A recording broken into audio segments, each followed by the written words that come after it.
Hi class, good morning. I will welcome you to our another lesson in English.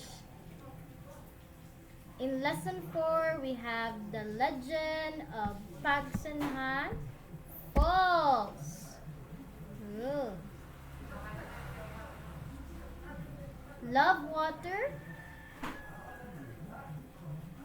Do you love water?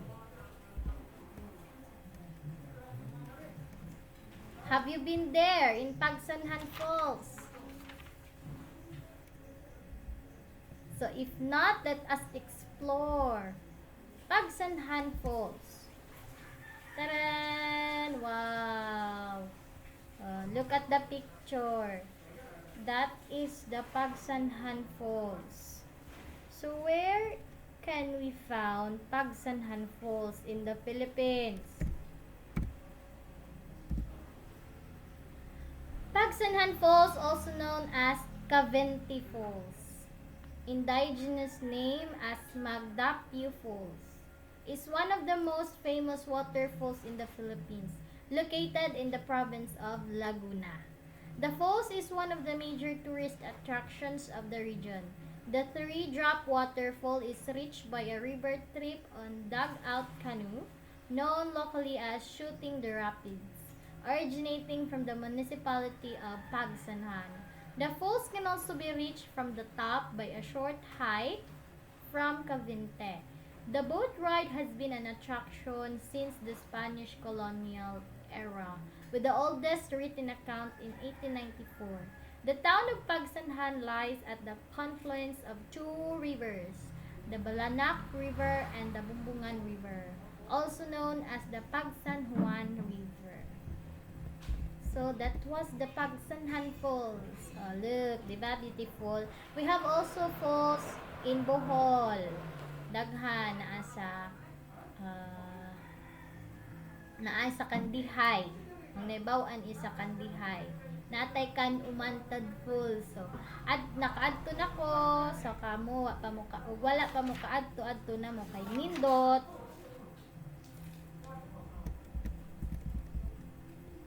So, we have, in this lesson, we will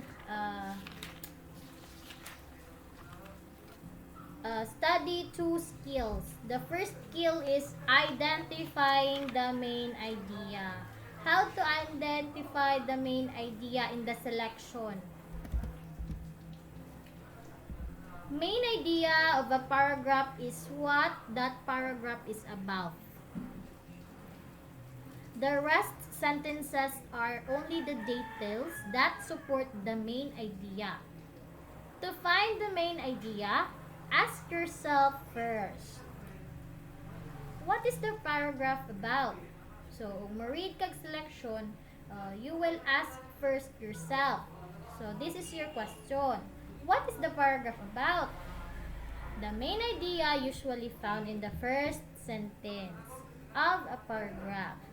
Other times, it can be found in the middle or in the end. So, how to find the main idea of a passage? Identify the topic.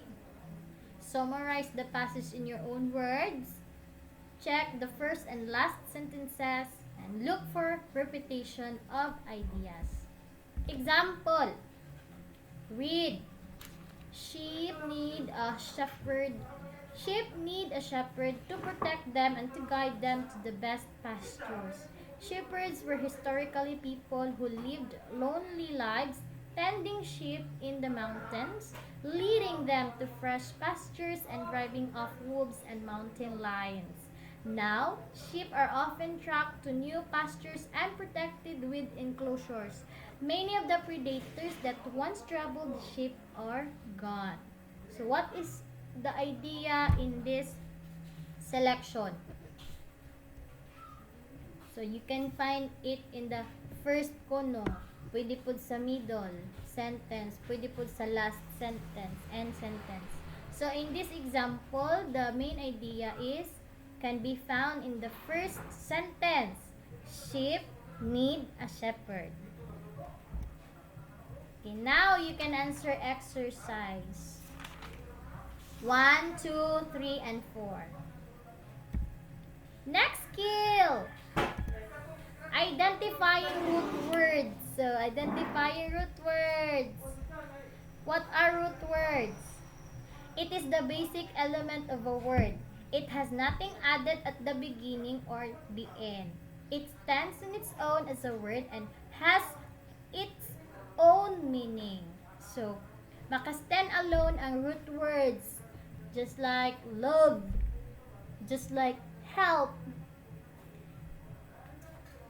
New words can be made from root words by adding prefixes at the beginning and suffixes at the end.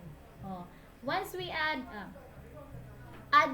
prefix, i-add na siya sa beginning. And when we add suffix, mo-add po ta sa end sa root word. So, examples. Taren! Study the table. We have prefix, we have root word, we have suffix, and new word form. So, prefix, we have root word. In first example, we have the root word product. Then, gidugangan og prefix nga re sa kinaunhan. Then, suffix nga ayon. So, naon sa naman? Reproduction. Reproduction. Reproduction. Gamiton ninyo ang inyong syllable stress. Reproduction. So, the second example, the root word is infect. And we have prefix dis and suffix ant. So, new word form is disinfectant. Disinfectant.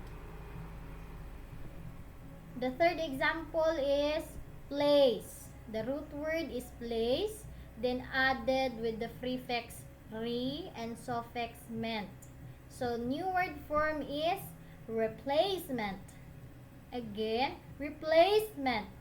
Now, read the new words form from the root word nga giadan og prefix and suffix. First is reproduction, disinfectant, replacement.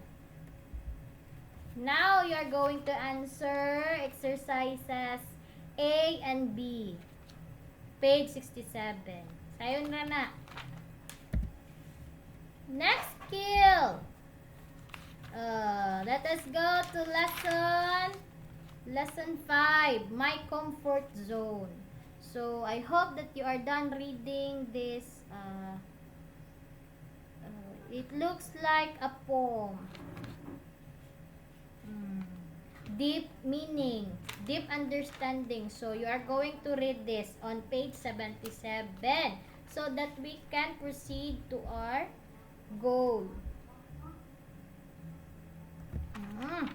Our goal in this selection, my comfort zone, is success is a combination of good attitude, knowledge, and hard work.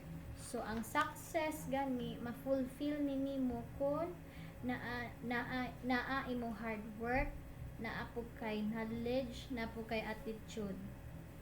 O, kung usara dani ang naa nila, dili ka ma-successful kay hard work ra ana nimo, bidya ka batasan. Diba?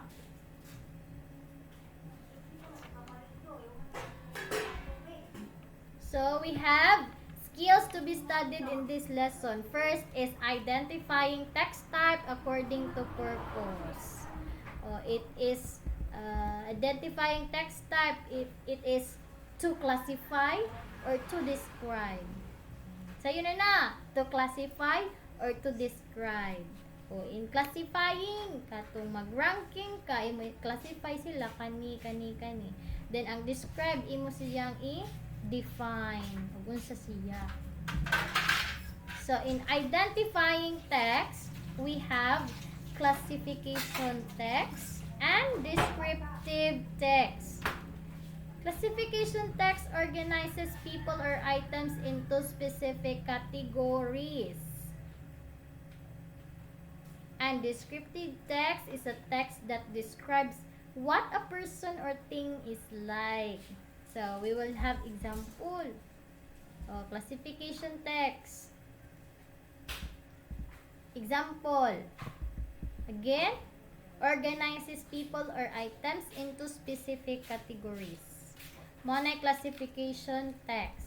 Example. There are 3 types of domestic cats. Indoor domestic cats, outdoor domestic cats, and indoor or outdoor domestic cats. So you describe and you classify what are those types of cats. Oh. And also categorizing. Next is descriptive text. Is a text that describes what a person or a thing is like. Its purpose is to reveal characteristics. Example. Mooney is a beautiful gray Persian cat. He walks with pride and grace, performing a dance of disdain as he slowly lifts and lowers each paw with the delicacy of a ballet dancer. So, nag-imong i-describe si Mooney. Beautiful gray as a beautiful gray Persian cat. Imo pong i-describe iyang characters. Ug unsa si Mooney. Katra man ito. Now, answer exercise 1, 2, 3, 4, and 5. Write C if it is classification text and write D if it is descriptive text. And now we have the next skill to be studied, and these are the object pronouns. Unsa man yung object pronouns? Diba we know that pronouns panghalili sa pangalan ng tao, bagay, at iba pa. Object pronouns agree in number and gender with the nouns they replace. Mo replace ang object pronouns kuno mo agree in number with the nouns they replace. They are used as direct object, indirect object, and object of preposition. Let's us do this one by one. Let us take up. Example. Subject pronouns are I, you, he, she, we, they, it. While the object pronouns, me, you, him, her, us, them, it.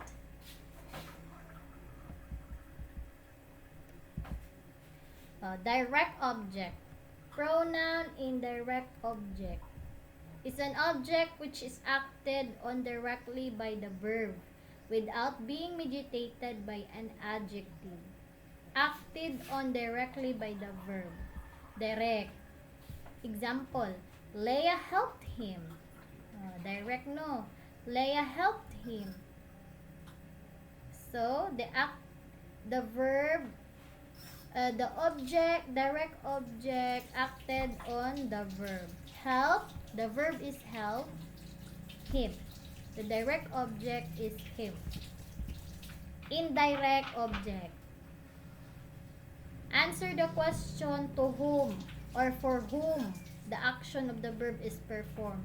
Para kay kinsa ang imong gibuhat. Like direct object, indirect pronouns are always placed just after the verb. So ang direct object kay ang mo follow siya sa verb. Para ganiha nga help, Leah help. Ang direct object after sa verb, him. And also indirect object. Example is Jose gave them clothes. Jose gave them clothes. O to whom man, para asa man ang sinina? For them. Then, na-play siya after the verb gave. Okay, answer.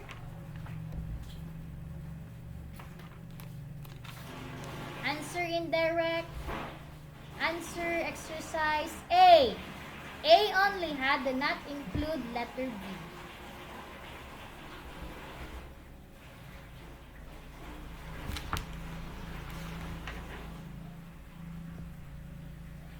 think that we are done with our lesson. Again, we discuss lesson 4, the legend of Pagsanjan Falls, and we tackled skills in identifying the main idea and identifying root words. And in lesson 5, we studied my comfort zone, in which success can be determined as having a good attitude, knowledge, and hard work. And we studied also skills in this lesson. It's all about identifying text type according to purpose, to classify, or to describe. And lastly, the object pronouns. We have direct object and indirect object pronouns.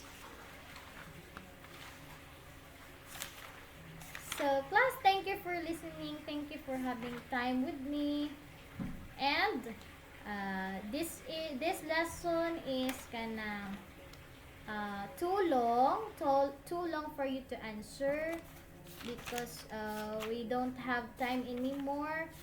After week 7, we will now have our first quarter exam na after week 7, and this lesson is week 6. So nag-aapas ta ang gidagahan ang inyong ansiran or ang mga subtopics or skills. So if di makaya na ansiran ang uban, leave it blank.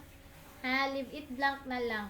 Sa makaya ra ansiran, kay gi-check man pud na naho aha man nag-record daan ng kanang unsa nga page ahong i-record, ano man nang list down daan. So if I look your book, nagtanaw na sa book nga wala pa ansiri, so di sa pud naho i-record, wala sa pud ko i-record. Then next week intahay na ansira na to nimo nga page. So nagtanaw na ho na ansira na na tong i-record. So don't worry if dili man ansiran tanan. Okay. Gilist down man na naho ang unsa nga page ahong i-record. So thank you for listening. God bless, and have time also with your have time also to play. Don't forget to play because you are too young pa. Bye bye.